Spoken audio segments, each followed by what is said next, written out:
Quella che stai affrontando ora è solo una prova.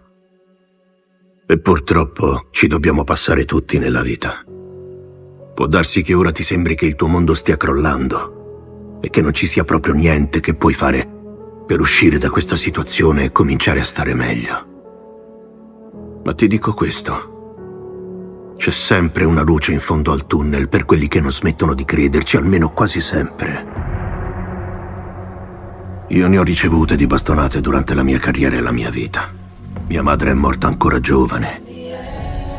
Mia sorella è morta che era solo una bambina. Ho commesso degli sbagli colossali nella mia vita, ho sbagliato col mondo intero. Ho perso amici, allenatori e compagni di squadra. E a volte ho pensato di avere tutto il mondo contro.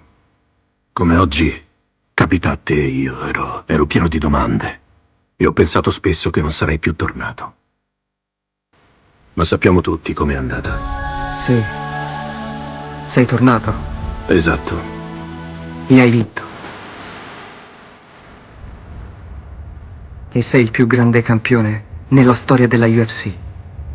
Esattamente. Non è per forza la fine.